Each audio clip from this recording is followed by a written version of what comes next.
I'm Adam Maness. And I'm Peter Martin. And you're listening to the You'll Hear It podcast. Daily jazz, advice, and banter coming at you. Banter? Well, it's Thursday. I like to change it up a little bit. You going to banter with me today? Well, the thing is, advice, yeah, we do give advice, but we don't give it every day.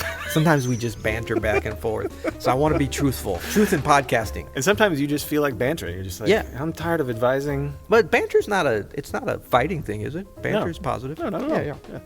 Yeah. So today, we actually have a question. This is a follow-up question to an episode we did a couple weeks ago about transcription. Yep. It's from Charles. Charles says, "Hello, gentlemen. Thanks so much for answering my question on practicing voice leading on the piano. I have two questions. It may wind up taking two separate podcasts. We'll see about that, Charles." Exactly. We'll be the deciders of that. Okay, so he says, you just did a podcast on transcription. It was a very good podcast on how to get started and the benefits from doing so. My question is, what do we do after we've learned the transcription? Playing it through all 12 keys is an option, pulling out licks and phrases. Yeah, what else can we do beyond those two options? Okay. How can we better transfer what we hear in our heads to our instruments? That's the separate question, which we kind of talked about. Yeah, but I think we can expand on that a little bit. So yeah, Charles, we'll try to get to both these questions. We'll focus mostly on the transcription part because we did kind of talk about getting started and sort of the things you can do to begin your transcribing journey. But once you've transcribed something, Peter, what do you usually do with that newfound information? Well, I love just playing it. Yeah. I love to play it. Now, this thing about taking it through all 12 keys, to be honest, I've never done that. I mean, I've taken phrases, I've taken certainly voicings, different things that I've learned through all 12 keys. I don't think I've ever taken a complete solo, but that would be great. It would be a pretty hefty feat if you did like a minute and a half solo through all 12 keys. I remember taking a bass line I learned of Percy Heath's through all, like one chorus that I transcribed through all 12 keys. Like, I think certain things like that can be really good. But yeah, I love to play it. And like what you were talking about yesterday was a great reminder about this when we were going over the Wynton Kelly solo, to get the speakers going in the physical space. Yeah. And just play along with the solo. Just play along with it. Because look, for one thing, you've got a reward now for, excuse me for just a minute, Adam. Is that the first sneeze ever on the You'll Hear It podcast? First ever sneeze. Man, we are so healthy. But what's going on now, man? It might be something in the pod cave. Maybe some mold in the pod cave. There might be a little mold in the pod cave. Andrew, mold abatement. Come on, Andrew. Put in the Trello. Okay, so so get some speakers set up and just play along with it because you deserve a reward. Learning a solo is a big accomplishment. It's a lot of work. Yeah. And the fun part is kind of after you learn it, and the profitable part for you playing, and maybe even the profitable part of your burgeoning jazz career is going to be from applying it. But I think for a while, you just kind of want to ride the wave. It's kind of like, you're a surfer. Have you ever surfed before, Adam? I have tried, yeah. No. I wasn't very good at it. In St. Louis? Probably not. No, okay. Hawaii. Yeah. Oh, me too. That's where I surfed. Yeah. But, you do all the work to get out there and then to find the right wave, to not get bitten by a shark and all that stuff. And then you finally get the wave, you miss one, you fall down, whatever. Finally, you get standing up, you're on the wave. That's when the fun starts. So just ride that wave, enjoy the scenery. And that's what I think playing the solo. And I love this idea of doing it with the speakers because you're continuing your learning, even if you know it really well. And the first thing is once you start playing along with it, you're going to realize you made some errors, so that's a good time to go back and kind of fix things because you're going to hear it clashing with the original. Yeah, I think playing it is really the next step once you really have learned it. Yeah. Learn how to play it just like that person you transcribed. The kind of next level on this is to perform it. If you have, I remember, and this is kind of, you have to be at a certain stage. Is that legal? You have to be at a certain stage in your career, but I've actually heard good musicians quote a little longer than you might think. Right, as in the whole chorus. No, but our friend Sid Rodway, who's a bass player, he used to play tenor saxophone, and he was actually a really, really good tenor saxophone player. And we had a gig when we were teenagers that was like in this small coffee shop, whatever, and he had learned every solo from Sonny Rollins' Saxophone Colossus. Wow. And I think I learned 2 of Tommy Flanagan's solo from St. Thomas and Blue 7 or something, right? And so we played the album. Yeah. And he played the whole thing. I mean, that's like on some next level. But I have done that before. I call a tune of like when I was younger of a solo that I just transcribed. Yeah. That I've been practicing. Yeah. And tried to actually perform it because that's a whole other thing in front of an audience, in front of or just, real time, or even just in front of the other musicians at a jam session. You know what I mean? It's like, are they looking at me? Am I going to pull this off? Especially if they might know it, if it's a famous solo. Like if you pull out Wynton Kelly's Freddie Freewheeler, you better be swinging on it. That's right. You know? And if you get it rolling, you better take it to the end. There, don't don't bail. You only learn the first 2 choruses. There's only 4 choruses, dude. Come on, man. So I think that's great advice, is to just play it and play it and play it. Yeah. And I think that in terms of your development and what you really can get out of learning a solo, like we talked about in the first episode, the main thing I believe is about the process and what you get out of it in terms of ear training. That's actually, depending on what stage of your development you're in, is the most valuable thing that you're getting out of it, not the end result. So by the time you've gotten to the end, though, you've already gotten a lot of that. But by playing it, like some people make the mistake, I think, of learning the solo, getting it, and then moving right on to something else. Right. First of all, you need that kind of ebb and flow in your practice, because it's such an intensive thing, especially if you're trying to do it relatively quick. I mean, I remember I used to try to learn solos in a week, every solo. And certain solos, you could do that if you had the time. And then other ones were just, it was a lot of pressure to do that. So give yourself some time just playing along. And then that's, I think, when you really start to get some of the stylistic things that maybe you started to get, but you're able to put together. Because, the transcription thing, I like to do it phrase by phrase as much as possible. Yeah. So you're getting, it's a little bit isolated, but then you start to link it together. But now you've got the whole thing. So you start to see how the phrasing, kind of unites throughout the solo, and how the architecture of the solo. And do you like all my I do. My hand gestures are good. Is that helping? But no, I love this idea, though, because also there are probably some concepts, not just with the phrasing, but if you take the time to really play it over and over again, some concepts will sink in. Yeah. Some licks, some ways. Take the time to play it over and over again. That's nice singing, man. Yeah.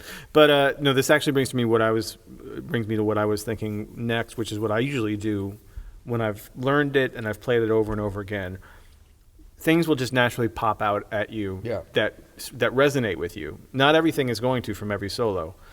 But there's certain, whether that's a lick or a voicing or a concept, that you can then, that's when I'll take it through all 12 keys. I'll take that concept or that lick that I know, that's going to be a part of me. Yeah. And maybe I'll even take the concept and I'll expand on it, it could just be a 5-note run, but I know that if I can turn that into major, I can turn that into dominant, I can turn that into minor, something like that, where I'm like, okay, I'm really working on this one little thing. I'm working it through all 12 keys, and now it's going to be a part of me. I think that's good. I think that's good too, especially for piano, and really for every instrument it's a little bit different, but there's always going to be some challenges technically, and then that will challenge you as you go through the different keys with that phrase, to make the adjustments so that you can still have the articulation and phrasing the way that you learned it. Because it's not going to be maybe it's definitely not going to lay the same way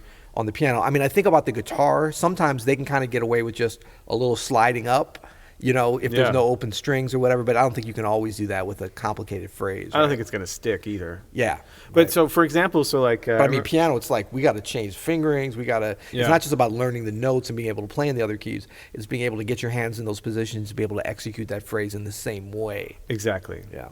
So, for example, I remember transcribing a Charlie Parker solo, and I remember up until then, any kind of bebop lines, I'm going to try to reach over here. Yeah.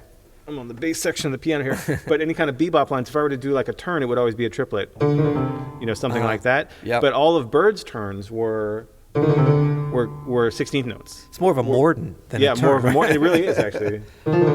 And so just that concept was worth me transcribing that whole solo, because now I can take that to so many. It's not just the specific lick that Bird played where he did that, but now I can use that everywhere.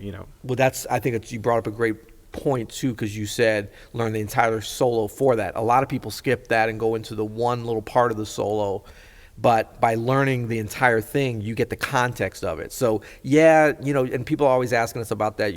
Can I just transcribe the parts that I like? And I'm like, no, you learn the whole solo. If you want to do it the right way, because none of that lick does not exist on its own. It's like, what did he play before that? What did he play after? And he's going to play it again or develop it or something, and that stuff is so valuable. Then you can go back and break down the little parts of it. I think there are two different kinds of transcribing we're talking about, because you can just do things where you're listening to music, you hear something, you want to grab it. I do that sometimes. Yeah. But if you really want to get, like you said, the full effect of the phrasing and the structure and the architecture and the feel and how that person played it, you kind of have to go through the whole thing. Yeah. Well, that's great, Charles. Thank you for the question and the follow-up. You know, we had a lot of feedback on that transcription episode. I remember people like that, and I think it's something that in some ways we all struggle with, because it's not necessarily, I think it's difficult from the standpoint of it takes just a lot of time and work. It's one of those, it's labor intensive. Yeah. It's like, it's not the little flourish part that you do. It's like the grind. But if you remember, the most important thing is remember that the process is what it's about, the process. So when you get to the end, you know, you've gained so much, but it's the kind of thing, you know, the kind of knowledge and development that takes a little bit of time to come out in your playing. So don't feel like, wow, I'm not a totally different person, you know. You will be. It'll be months later, then that stuff starts seeping in organically. That's when it gets really exciting. Those phrases come out, you hear it on a recording that you did or something, like, wow, that was cool, and you played it in a different key or whatever, a different situation. Love it. Yep. When we get to Charles's second question here, we want to save it. Well, I think we want to save it. I think Charles was onto something. He's like, it's going to be, we thought we were going to get it in here as this, but I think we're good. No, we're good. We'll save this for another episode, your question about playing what we hear. Yeah. Cool. Now, one thing is, I've been talking all week, and I've been a little derelict in my duties here about the ratings and reviews, because I sort of fell off. I mean, but I don't want people to think they're not important, because they are important to us.